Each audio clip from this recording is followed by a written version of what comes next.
Assalamualaikum warahmatullahi wabarakatuh. Nama saya Fitra Zara Lubis, saya dari kelas 12 IPA 2. Teks cerita sejarah merupakan naskah atau narasi yang mengandung unsur sejarah. Dalam teks cerita sejarah ada beberapa unsur fakta, seperti tokoh, waktu, nama tempat, dan peristiwa sejarah. Teks cerita sejarah kadang-kadang mengandung unsur rekaan seperti mitos, asal-usul negeri, dan mitos alegori. Ciri-cirinya, yang pertama menampilkan latar masa lalu, yang kedua disajikan secara kronologis, yang ketiga berbentuk teks cerita ulang, yang keempat sering menggunakan konjungsi temporal, yang kelima isinya dapat berupa fakta, dapat juga berupa fiksi dengan latar cerita berupa fakta. Jenis teks cerita sejarah itu dibagi jadi dua. Yang pertama, teks cerita sejarah berdasarkan fakta sejarah, yaitu susun berdasarkan fakta sejarah. Tokoh dalam teks cerita sejarah ini benar-benar ada. Begitu juga latar dan kronologis peristiwa yang diceritakan. Hanya saja dalam penulisannya disertai unsur-unsur sastra seperti dialog yang membuat cerita tersebut semakin menarik dibaca. Kedua, teks cerita sejarah fiksi merupakan cerita fiksi yang mengambil latar peristiwa sejarah masa lalu. Tokohnya bersifat fiktif, namun latar dan waktu peristiwa sejarah yang dipakai berupa fakta. Struktur teks sejarah itu ada abstrak, orientasi, komplikasi, klimaks, resolusi, dan koda. Fungsi teks sejarah itu ada 4. Yang pertama, rekreatif, instruktif, inspiratif, dan edukatif. Unsur-unsur pembangun teks cerita sejarah itu dibagi jadi 2. Ada intrinsik sama ekstrinsik. Unsur intrinsik itu yang pertama ada tema, kedua amanat, ketiga tokoh atau penokohan, yang keempat sudut pandang, kelima latar, keenam alur.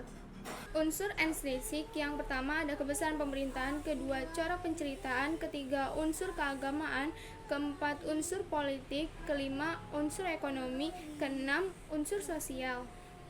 Nilai-nilai teks sejarah itu ada moral, kepahlawanan, religius, budaya, dan sosial.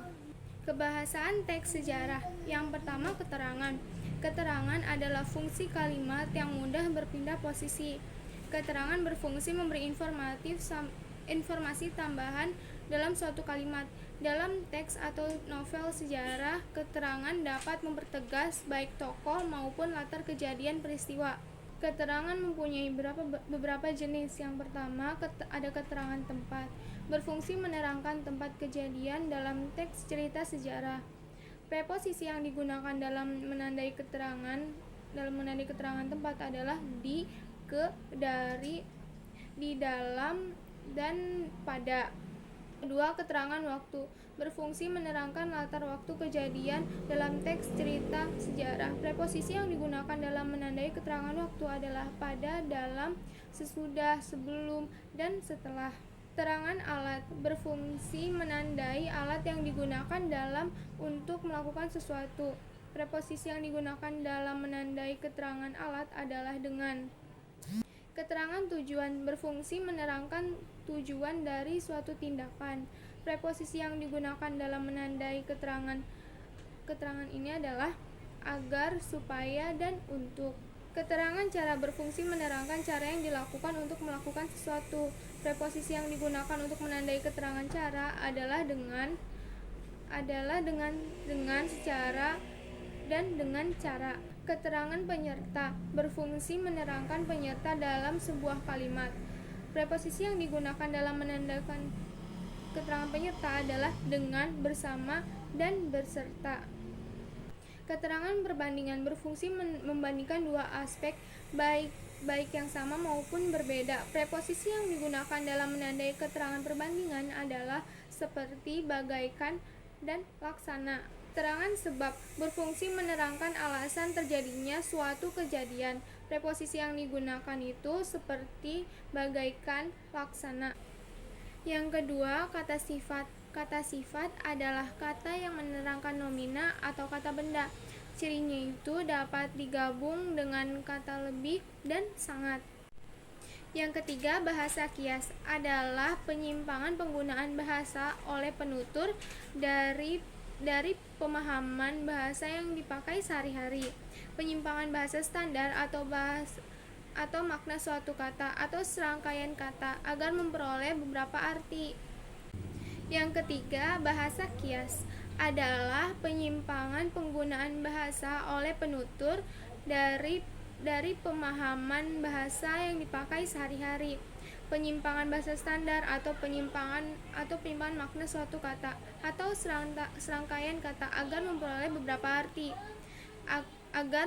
beberapa arti khusus atau efek-efek khusus. Makna kias bisa terdapat pada makna simbolik maupun makna ungkapan. Menggunakan simbol-simbol dalam penulisan teks cerita sejarah. Simbol yang digunakan penulis tersebut mempunyai makna tersendiri. Simbol tersebut dapat dimaknai oleh pembaca. Pembaca dapat mengaitkan simbol tersebut dengan konteks cerita.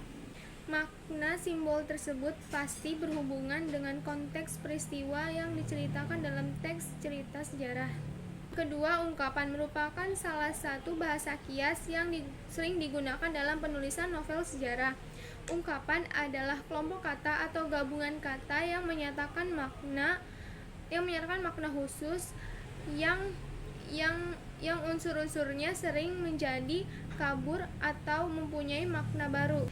Ungkapan menjadikan cerita novel sejarah lebih menarik dan tidak monoton. Sekian dari saya, kurang lebihnya mohon dimaafkan. Wabillahi taufik wa hidayah. Wassalamualaikum warahmatullahi wabarakatuh.